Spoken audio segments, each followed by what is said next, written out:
These 10 phrases are sure to get your resume tossed in the ever-present circular file. This is the focus group.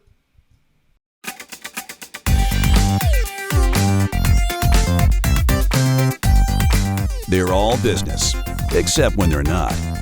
It's the Focus Group with Tim Bennett and John Nash.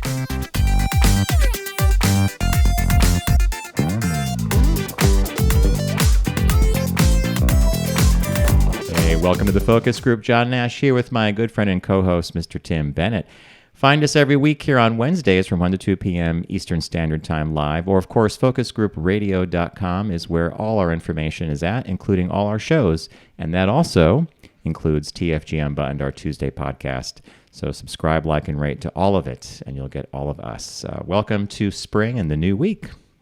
Spring and the new week. And new imaging. That's some music we had done a while ago, so we're snapping up the show, right? And that's actually because of... something called copyright. We don't really know. No, we don't really know. You are right about that. Yeah. There was apparently a copyright infringement, but they just tell you, because I pulled it and it said one thing, and then you pulled it and it said another. Something else. Yeah.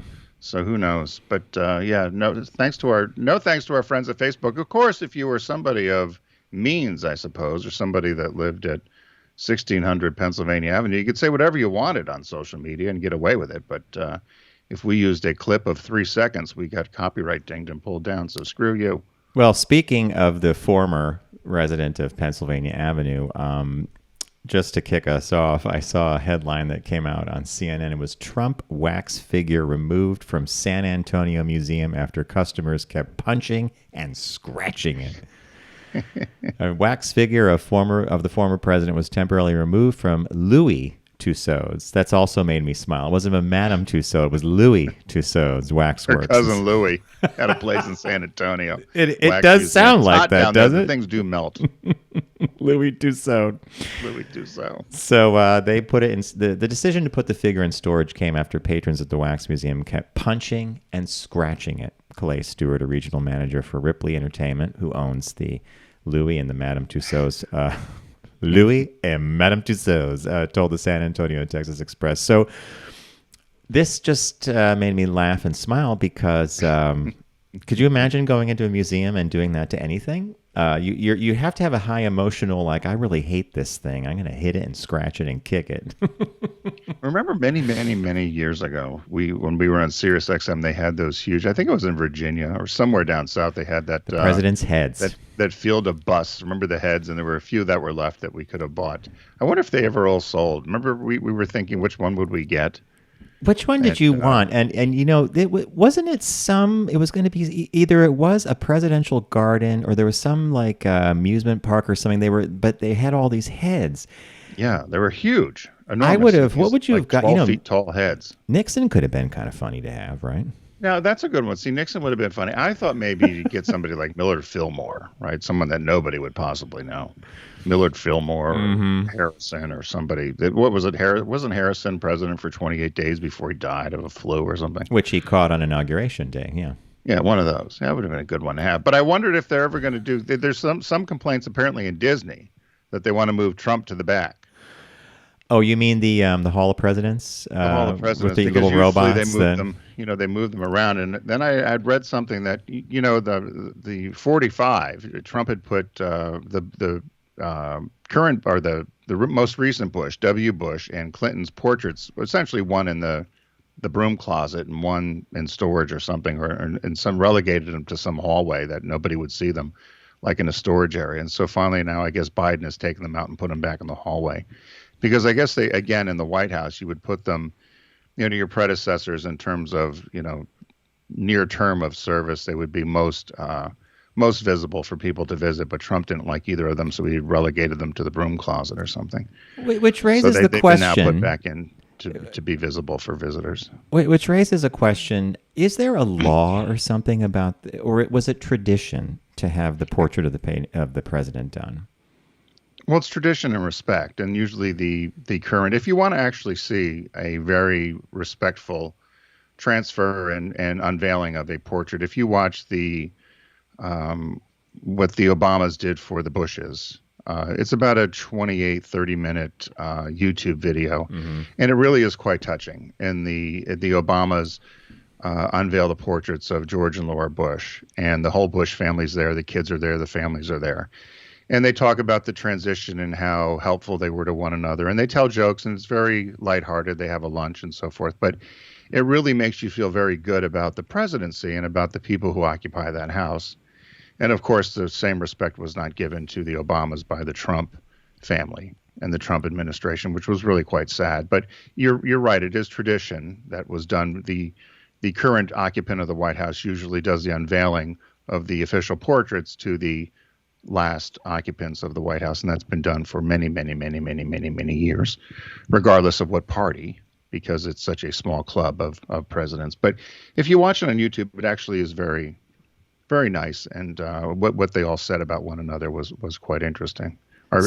I found it interesting. So, Tim, does that mean that Biden, given all the traditions that the former president ignored, stepped on, or pushed to the side, does that mean we have to even care about this particular tradition? I mean, why don't we do his portrait the size of a postcard?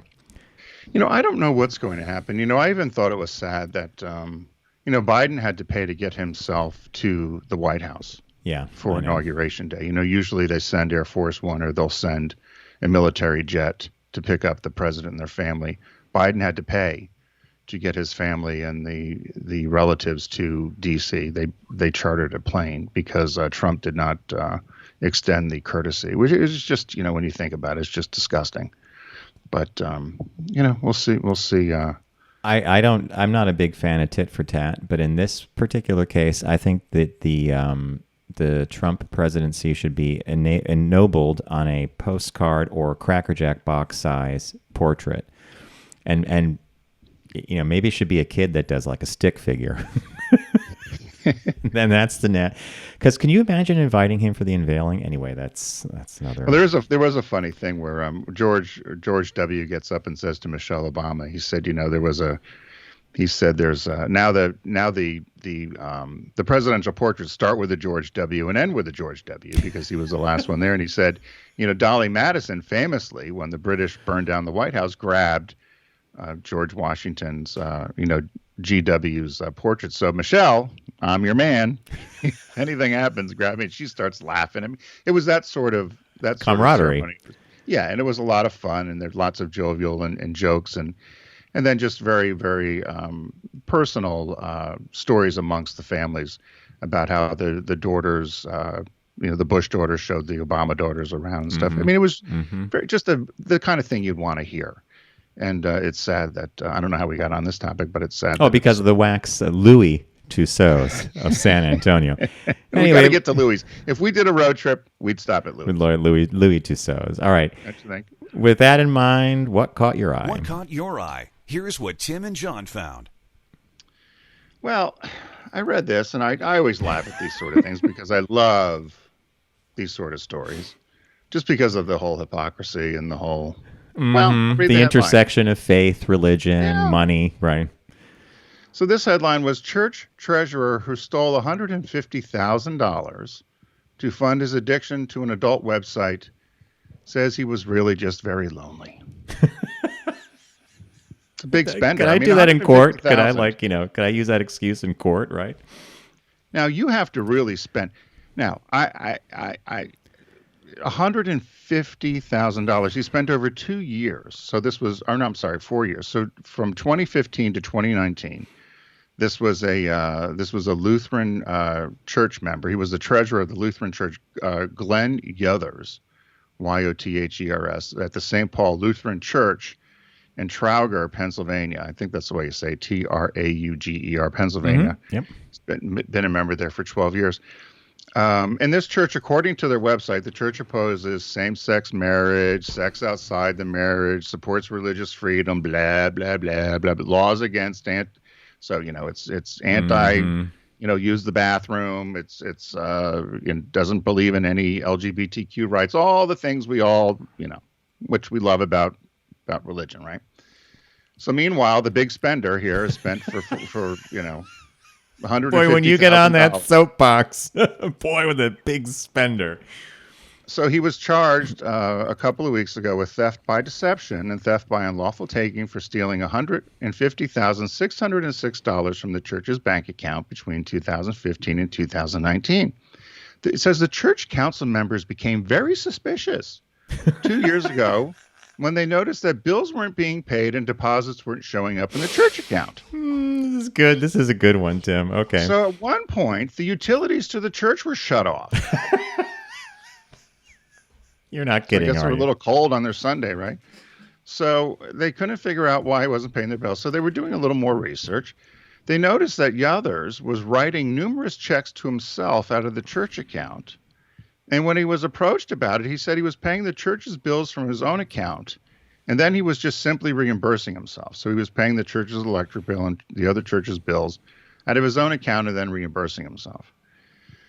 So he kept this going. And then finally in January 2021, so this year, when the church was particularly low on funds, he kept saying he was using his personal account to pay the bills. And then they finally did an audit, and they discovered that numerous payments that he said, now here's the best part, numerous payments that he said he was paying to himself were actually put on a church debit card and were being paid to a website called Flirt for Free.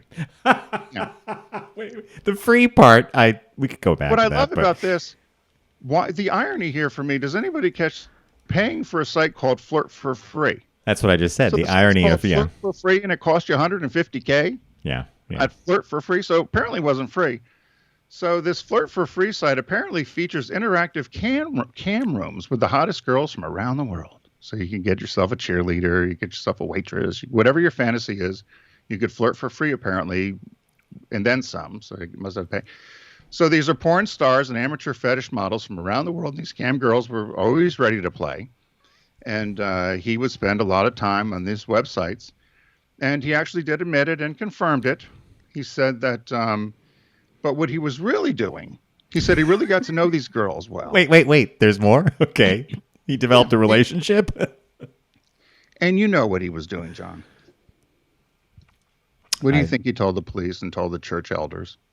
Was he... He really got to know these girls and cared for them, and he was really just there to try to help them. Which is He the told mission of the police church, this of was course. This was really his best intention. He was sorry he spent the $150,000 of the church's money, but he got very lonely. And he was at home all day while his wife was at work. And he was really just there to help these girls. And he pled not guilty. And he's going to there's going to be a preliminary hearing later this month to see what happens. Oh, my God. Tim, I don't know. Poor Glenn Yothers at Flirt for Free spends $150K for the girls in the cam. I don't know where you found this. Where it is either the National Enquirer or the News of the World. I think this might have been Queerty. Okay. I think I found this one on Queerty. Okay. And I just laughed because this was, first of all, Flirt for Free I thought was hilarious. Now, I had a car dealer back in the day. Remember I told you he was an Audi Subaru dealer in Wisconsin. He had a phone sex line. And he made more money on the phone sex line than he selling did cars. Selling cars. And he used to have me, listen, I got a priest on here from St. Louis. He wants me to be a construction worker that walks in on his wife. And he made more money doing this. So I could, there's money to be in this, John. Maybe we should do something else. Maybe Another Coin Op Laundromat, sex line, Facebook, pizza. We have missed the boat on so many things. You're right. My caught. Unless you have another thought on this, 150K is a lot. I don't know how much you spend. I don't know what it would cost to flirt with one of these ladies, but that's a lot of airtime and a lot. Like you couldn't even spend that in a strip club putting $2 bills across the table. Think of how long it would take to spend 100. Yeah, right. Well, what caught my eye was something bad behavior, but it comes from Lauren Bobert. And I'm not gonna talk about politics, except I'm just gonna give you the facts, folks. Here are the facts. So Lauren Bobert is the congressional representative from the 3rd District of Colorado that includes Grand Junction, Durango, Aspen, Glenwood Springs, and Pueblo. It just so happens that her husband, Jason, and she have both had brushes with the law. In his case, in 2004, he was arrested after allegedly exposing his penis to 2 women in a bowling alley. Oh, And actually, the 17-year-old Lauren, his future wife, was at that same bowling alley. He pled guilty to public indecency and lewd exposure, earning himself 4 days in jail and a 2-year probation. So that just sets it up. I mean, that's just a fact. That's in the public record. It doesn't matter how she votes or what party she's in, okay? So she sends out a tweet last week, and the headline read, "Another idiotic tweet blows up in Lauren Bobert's face." And the reason this caught my eye is because the following. She sends out a tweet that says, "Gratitude has been very difficult in the last year. All of us have faced challenges being limited by draconian restrictions. I am grateful for the chance to serve my nation and grateful in knowing strength is developed in adversity." What's one of the things you're grateful for today? Well, Twitter didn't really stand for this, so I just going to read some of the responses that she got on Twitter. "I'm grateful that I did not witness your perverted husband expose his willy to 2 women in that bowling alley. I am grateful he was convicted, jailed, and served 2 years probation. And I am grateful I will never be anywhere near you. Anything else you want to know?" Here's one. "According to this fool, the difficulty in the last year was not the 530,000 American deaths, but the restrictions put in place to prevent sickness and death." Here's another one. "I am grateful that, unlike you, I did not marry a man who showed his penis to female minors at a bowling alley." That one was kind of a recurring theme. "I am grateful that nobody I know has ever flashed their genitals to minors." And finally, "I'm grateful for my capacity for logic, reason, and empathy. It's not something that comes to many naturally, and some not at all." So I think I could be wrong, but I think she was also the jackass who got up and said that she was tired of the Democrats giving money to foreign aid with the new stimulus package that was passed, and she was tired of us giving foreign aid to places like Guam. Marjorie Taylor Greene, the other one from Georgia. Was that the other Yeah, one? and then they- somebody had to remind her that Guam was U.S. U.S. territory. And by the way, I'd like you to meet the representative behind you from Guam. Here you go. So, yeah, dumbass. So They're really morons. So between the church guy who spends $150K on sex, I mean, he should have a warehouse full of sex toys, and it's a lot of cash. I love the way by the way, and then we have Lauren Bobert, again, a congressional representative from Colorado. I don't care about her party affiliation, but she is married to a guy that got arrested for exposing himself to minors at a bowling alley. Well, There you go. that's what we get now. You know that. That's what you get. So as many of you know who are listeners here of the Focus Group on a regular basis, Deep Discount is a partner of ours here on the show. They've been with us since we came over to podcasting. They're fantastic. Go to focusgroupradio.com, click on the Deep Discount logo. It is a shark called Sharky the Shark, and begin your exploration and your journey into the world of Deep Discount.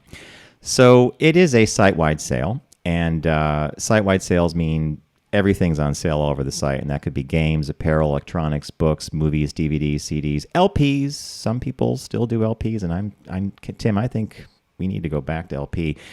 But having said that, we get to have free range. And Tim, what was your pick this week?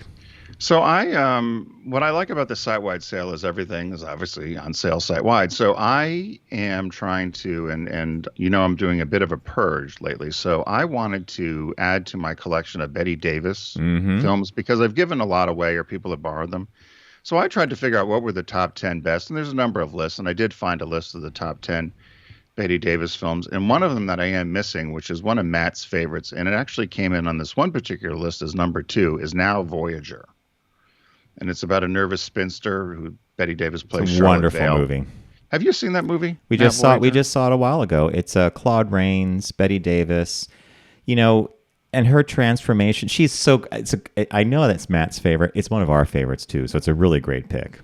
Yeah, so that came in as and it's on your one of your favorite studios, part of the Criterion collection on DVD, and you can get it for under $20. And so that was my pick. But there's a whole list of what I found the top 15 Bette Davis movies, and you can get them all at a deep discount if you want to go through and add to your collection during the site-wide sale. So what did you pick? Excellent this week? choice. And yes, it's Criterion. DVD is under 20 for the movie that Tim just picked, Now Voyager. Blu-ray is a little more at 26, but it's Criterion. It's gold standard. This past Friday, I came across not one but 3 articles that recommended the following show for binging, and it's an old one. It's I, Claudius. It's from the Masterpiece Theater. Oh, wow. Original year of release was 1976. Derek Jacobi, Brian Blessed. There's even Patrick Stewart's in it. It's a interesting and wonderful show based on the books by Robert Graves. So it's the 5-disc set is only $34.78. It's a walk down memory lane. The production values may not be what they are today, but the acting is superb. So I recommend I, Claudius. And the movie this week, the new release, is a movie called News of the World. And, this past year has been so difficult because films have been released and then they're not necessarily in theaters, but maybe HBO Max will have it or something. This is a Tom Hanks vehicle. Do you know much about this, Tim? Well, I don't know much about it, but a lot of the critics have really liked it, and they said that it's very much it feels like an homage to westerns of yore, and it really got great reviews from the critics. And they said it reminds them very much of what we remember as old time westerns, and of course, who doesn't love Tom Hanks, right? So that's what I'd heard about it. So I was curious. I'm not particularly fond of westerns in general. I was literally going to say to you that it's one of the genres that I know well, but I know it well because we watched it as kids, unlike the 4:30 movie. But it's not the one that I would naturally go to unless it has a John Wayne or something like that. So I think this is an interesting one, News of the World. Yeah, and again with Tom Hanks. But you're right. With the last year, it's been so weird with movies, right? Because people aren't doing the huge blockbuster, go to the theater and get in the lines and get your tickets and all that sort of thing. So a lot of it's been releases at home. So be sure to pick up News of the World on Blu-ray. And as I said, it's been a lot of the reviews have come out quite good through the critics. So you can pick that up at deep discount. So I picked up, and deep discount now. I love their new tagline, John, unsinkable since 2001. I like it too, yeah. It's something you would have come up with, unsinkable since 2001. I picked, and adding to my Betty Davis collection, I picked Now Voyager. John picked 5-disc set of I, Claudius, which I love the book. Mm-hmm. I love one of my favorites. Book. And the new release this week is News of the World on Blu-ray. So head over to focusgroupradio.com, click on the deep discount logo, start shopping away, and you'll be able to shop for those 3 movies plus anything else during the March-wide, site-wide sale. We're going to take a quick break. When we come back, we've got some shop talk and a business birthday, so stay with us.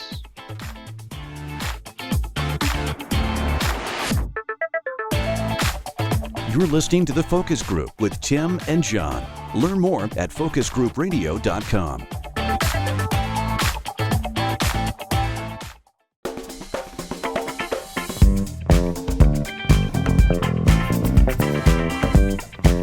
Now back to The Focus Group with Tim and John.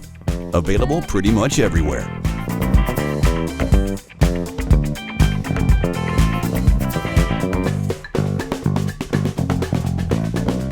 Hey, welcome back to the Focus Group. John Nash with Tim Bennett, focusgroupradio.com. Tim, I think you were smiling at some of the drum rolls and the new rejoin. Pretty much everywhere. Well, pretty much everywhere. Well, you wrote that. Where can I find you?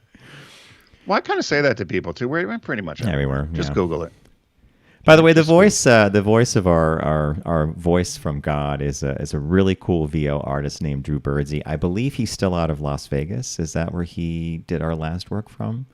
Yeah. We were going to use him for one of our clients, but maybe perhaps we will again, and we'll do some new imaging. But I like Drew. I like Drew's voice. Remember, we went through a lot of voices, and we like Drew. Hey, by the way, that's an interesting thing I want to let listeners know. When Tim and I started working in this medium, and we had to do they call it imaging, and so we had to find a voiceover artist. And Tim found a site called The Voice Jungle. I think that's where we found Drew, right? Yeah. So Tim went through a list of male voices, and he picked his favorite voices, and mine were similar. And so what you do is you submit a script, and they read it, and they do a test read, and they give it back to you. And Drew the test read could have been the final read, right? And so we started using him, and every time you sent him something, he nailed it in a couple takes. It's pretty amazing. So he's a cool he was guy. great to work with and real easy to work with. So yeah, he was a good find for us, and has done work for us, God, for probably now 5-6 years. Mm-hmm. So yeah.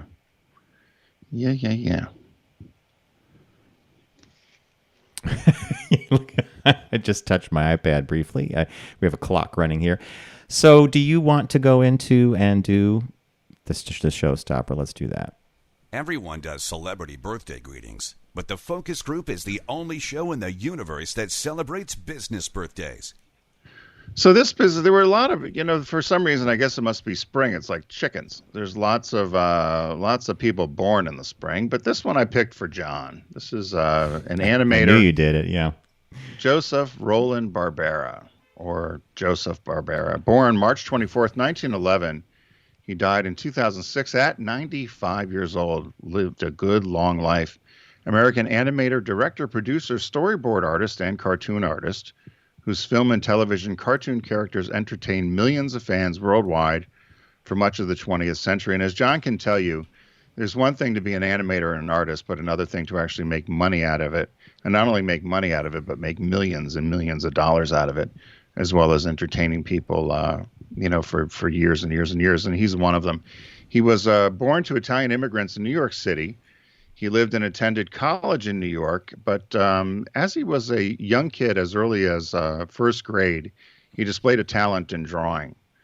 And his family picked up on it and thought he would have some sort of talent there. But he was a boxer. And so he was doing boxing. Are you serious? Like boxer as in get in the ring, ding? Yeah, he was a lightweight boxer all through high school, and he actually won some titles, and they thought he would do boxing, and then he just wasn't really interested in that. He really wanted to do drawing and be a cartoon artist. So he worked a number of odd jobs to try to put him through school. So he'd go into some art schools in Manhattan, and Pratt being one of them, and worked some odd jobs as a banker, and then joined the Van Buren Studios in 1927.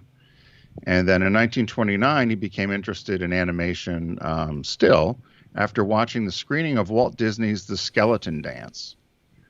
And he subsequently joined Terry Toons in 1929. He moved to California, and he worked for Metro Goldwyn Mayer, MGM.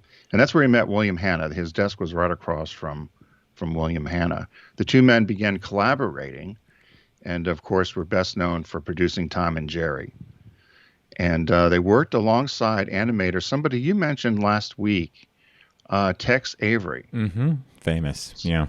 So they worked with him, and he had created Daffy Duck, Bugs Bunny, whatever, for Warner. And in 1957, MGM dissolved their animation department, and they co-founded Hanna-Barbera, which became the most successful television animation studio in the business, producing such programs as The Flintstones, Yogi Bear, Scooby-Doo, Top Cat, The Smurfs, Huckleberry Hound, and The Jetsons. And the name Hanna-Barbera came from the fact that they flipped a coin. They didn't know what they were going to call it, so that's how they came up with Hanna-Barbera. It was going to be Barbera Hanna or Hanna-Barbera or Joe and William or whatever, but they flipped the coin and came up with Hanna-Barbera. In 1967, they sold it to Taft Broadcasting for $12 million. Only 12. Think about it. Think about the properties that they had, right? They only 12. Yeah. Only 12. In 1991, the studio was then sold to Turner Broadcasting, which merged with Time Warner, and then they stayed on as advisors. They directed Academy Award-winning films they directed 7 Academy Award films as well as winning 8 Emmy Awards, and they became cultural icons. And their characters appeared in other media, as well as films and books and toys. They had an audience of over 300 million people in the 60s, they said, and their shows were translated into more than 28 languages, the cartoons. I would like to see those in other languages. I wonder what they were like. I wonder if they translated well. It's such an interesting question, right? Because they have to do dubbing and VO work. And so Right. much of the character's personality was the artist who brought, like, Scooby-Doo to life, or Fred Flintstone, or, Bob and I love this birthday, by the way. Bob and I went about 3 years ago, we went to the Norman Rockwell Museum in I'll remember it. It's a Western Mass. I'll remember in a second. And they had a Hanna-Barbera exhibit. They had original drawings. They had toys. And their company was responsible for, for example, one of Tim's favorites is the Flintstones, which Right. actually began life as an adult entertainment on primetime, right? Yep.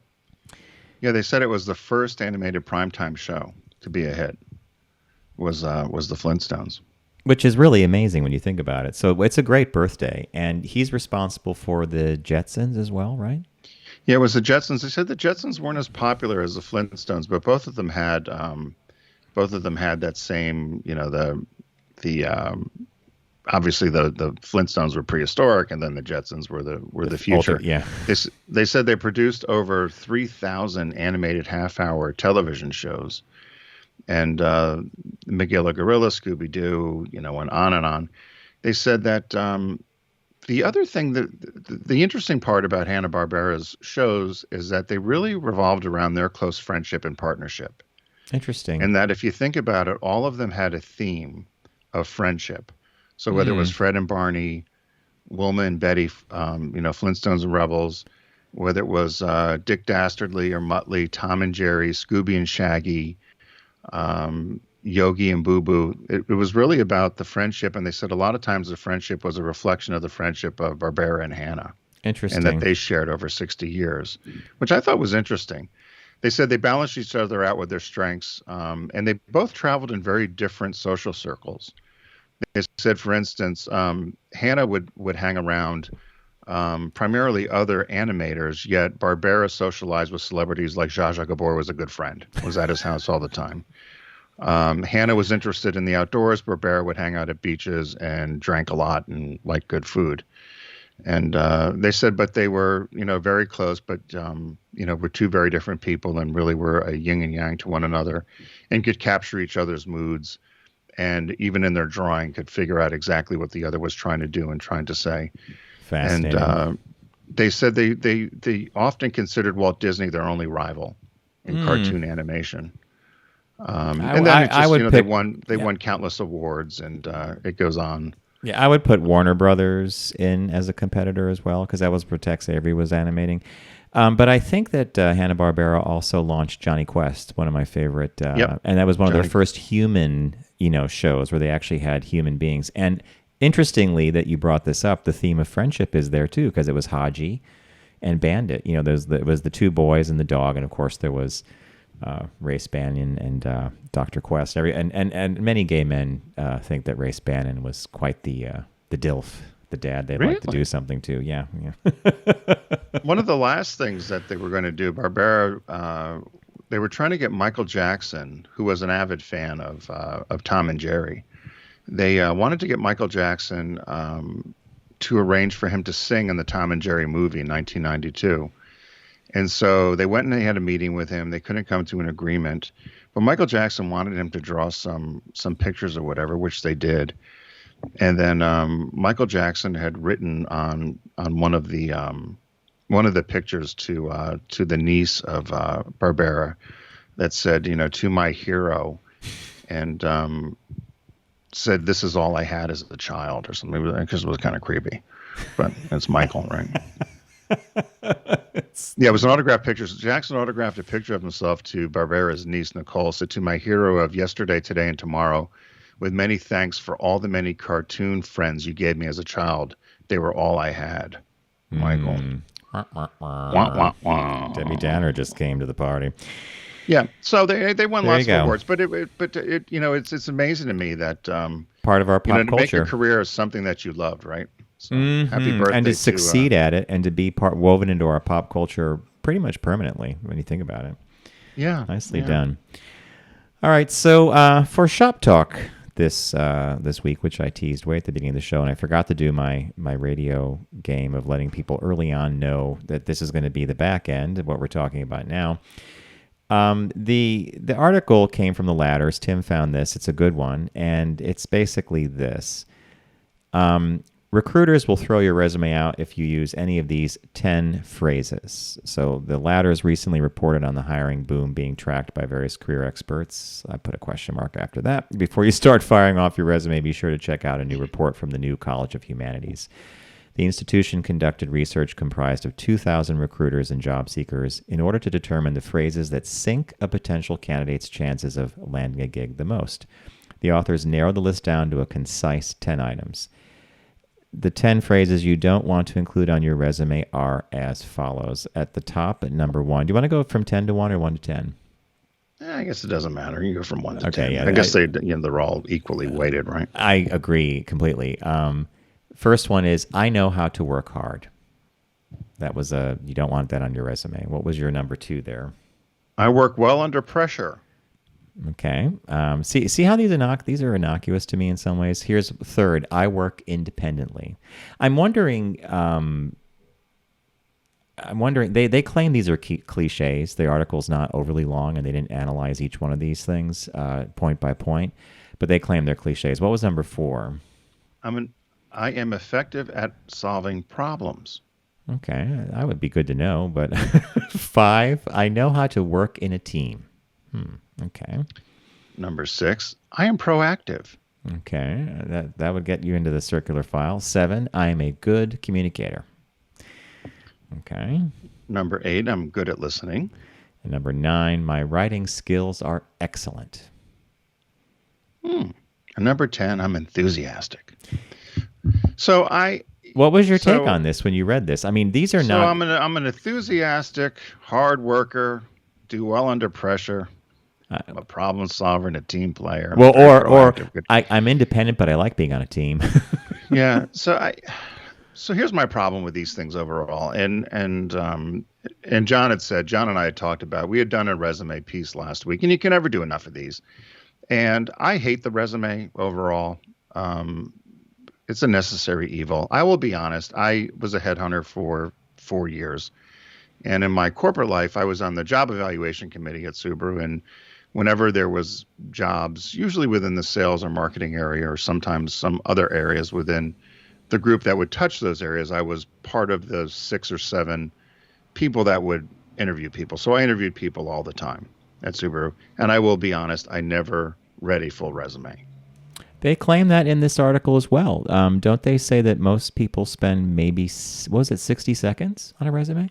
Yeah. And that's why I get frustrated when I try to do my own. And you and I have often hired professionals to do our own. And then you and I will look at them and say, it's not really me. Correct. And it's the same thing with our LinkedIn profiles or something. You look at it and it's full of, they say not to use jargon, but I think it's full of jargon. Maybe it doesn't,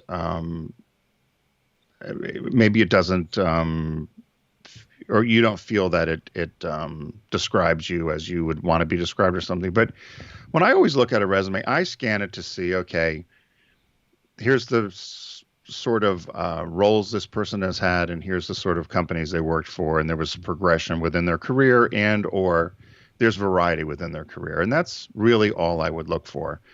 My guess is that if you are a manager of something or you worked in a particular field and you're sitting in front of me, that you did something right along the way.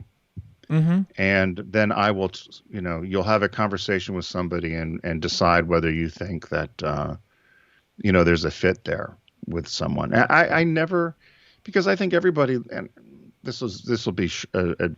I think everybody lies. And I don't mean that in a bad way. I don't mean that in a detrimental way. You're not going to put something on your resume that's going to be harmful to you to get a job, right? You're going to only put positive stuff on your resume. It's like somebody asking for a referral. Yeah. Why ask for a referral? Unless you give somebody and someone's going to totally bury you. Why would you give somebody that you think is going to give you a bad referral as a reference? You just hit on something a moment ago that I want to return to, and it was your style as well in all of your career. You always viewed the resume as a mere door opener, some basic biographical facts, job stuff. you relied on the in-person conversation, whether it was in front of you, sitting in a chair, or on a phone. And the problem nowadays is that you don't get an in-person until you thread the needle on this paperwork, right? Phrases, buzzwords, keywords. There's a computer that's scanning your resume. Some get rejected out of hand. You could be the best candidate in the world, but you're not able to make your point or your case or even sell yourself because the document you're using to sell yourself may have one thing wrong with it, like what we were talking about with this article, like one phrase, I'm independent, or I'm a good communicator, and you get tossed in the garbage. So I think a lot of great job seekers aren't even getting the chance to show how good they are because they can't even talk to a human being. And that's the part that frustrates me is we all know the need of a resume, but there's a lot of weight placed on it because it seems to be the only thing that navigates the system to get you a human being, right? And that's what's missing. Yeah. Because you are dealing with humans, right? Can you imagine at your agency if you just went off of... You can never do it. No. Yeah. You need to have somebody that can work with the team, and the personalities. We all have quirks. We all have our own personality, and whether somebody can work together or not. And I used to get frustrated because I would, and you're exactly right, I would have people come in and I would say, you know what, they are a great person, but they're probably they're certainly capable of doing the job, but knowing the culture in the particular organization or a department or who they'll be working with, I'm not so sure it's a good fit, but probably this other person we spoke to is probably going to work better in the role because of A, B, and C. Not that the other person isn't certainly capable of doing the job. Correct. It was just that based upon all the other factors of personality and everything else of all things being equal, that you're going to make your decision that way, because so much of it is human, right? So much of it is who is going to how people are going to react and interact with one another. Years ago, I hired an assistant art director. It was a guy that I used to see at my gym. He was going through a career shift. He had been working in graphics for a corporation, but art direction is a little different than just executing bar charts and stuff like that. So I liked him. I liked his enthusiasm. He was willing to learn, and he came in. You remember Walter. Walter was fantastic. He was a quick learn. He never hesitated to say, I'm not sure what you're getting at, or he became a super good art director in a very short amount of time. I saw him recently, totally random, recently being as in a year and a half ago before all this stuff hit us. And he thanked me profusely for the opportunity again. I don't think about it too often personally, but he said, it changed my life. It put me on this course. Thank you for taking the chance. How do you take a chance on a human being if the resume gets them knocked off the table right off the bat? But we sound like those old guys in the box of the Muppet Show. Someone told me that the other day. The two old guys, get off the stage. So here we are complaining about something we have no control over. The world's moved on. Anyway. Well, I had a very similar situation. There was a guy who'd come in. I know you're talking about a fantastic employee. He had a resume that, a degree in something that made no sense. And I spent 20 minutes with him, and I'm like, okay, he's perfect. We're going to hire him. The other two people that interviewed him spent over an hour and a half with him, and we're not going to hire him. I said, no, this is one time where I'm going to put my foot down. I always pick good people. And by the way, I hired you too. Okay. Meanwhile, now, neither of those two people are there at the company anymore. I'm not there anymore. This person now is in a senior role there, and he's still doing well at the company. And when I left, that was one of the first things he said. He said, thanks for hiring me.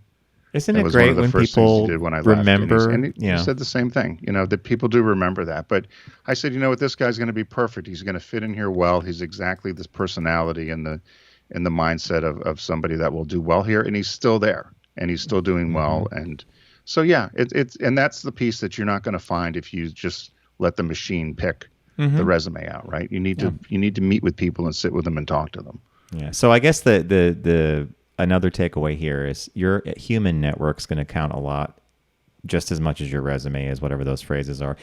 We have a few minutes before the end of the show, and Tim picked an article that I do want to look at, and it's happiest countries in the world in 2021, and we don't spend too much time on it, but the list is 18 deep? 20, sorry. So are you surprised by the first, second, and third entries? Why don't you let us know what those are? Well, the happiest country. Well, so they used to talk to. Here we go about talking face to face again. So this report usually was done by face to face interviews. They couldn't do that this year or in 2020, obviously for obvious reasons with the event. So this was based upon GDP, gross domestic product, life expectancy, generosity, social support, freedom, and then corruption. So the number one country, happiest in the world, was Finland, which, if you're a listener to our show, know that I had an accidental trip to Finland for 2 years or for 2 weeks once, and I loved it. It was one of my favorite places I've ever been, and a great place. But in typical fashion, Finland was number one, Iceland was number two, and Denmark number three. For some reason, Scandinavian countries always seem to be at the top of the list. I think it's because of great health care and good living, right? And to continue Tim's trend, 4 Switzerland, 5 Netherlands, 6 Sweden, 7 Germany, 8 Norway. Then you have to go all the way around the globe to number 9 to get to New Zealand. And then you go all the way back to Europe, 10 Austria, 11 Israel, all the way around the globe again to 12 Australia, back to the UK for Ireland, which is number 13. 14, the U.S. comes in at 14. And surprisingly, Tim, Canada at 15? Now, Canada used to always be 1 or 2. Above Canada was us. always in the top 5. They've dropped. But the United States actually has gone up. We were down in the 20s, and then I think last year we might have been 18. So the U.S. has moved up. Canada's dropped. The Czech Republic has shown up, one of the former Soviet republics. Belgium, the UK, China. Number 19. Was a surprise to me. I think that's a forced rank. And then France. Bonjour. Number 20. But and then at the bottom of the list were obviously the undeveloped, of course, Afghanistan, a lot of war-torn countries that are as expected, certainly not happy if your country's in war and No, true. And so that's understandable. But there's something to be said for now. Some of these countries, of course, Finland, right? It is low populations, well educated, and a very good social structure in terms of the government. Social services. So, of course, you're going to be happy. I don't know. I'd want to be there, too, wouldn't you? Well, you said it was one of the best 2 weeks. For us. By the way, Bob's favorite city is Amsterdam. He could go there. He could, if you said, we're going to hop on a plane and go to Amsterdam, he'd be right there. I've never been to Amsterdam. You'd love it. It's a wonderful city, and they're so friendly. The Dutch are great. The Dutch are just wonderful people. We'll have to head there. So, hey, everybody, thanks for listening today. We appreciate you spending time with us. And be sure to catch our podcast, which is TFG Unbuttoned. You can find all of our media housed at focusgroupradio.com. And you'll find our podcast there as well as all our shows, The Focus Group with Tim Bennett and John Nash. We hope all of you continue to mask up and stay safe. We hope you all have a good week. Stay tuned. We'll see you next week.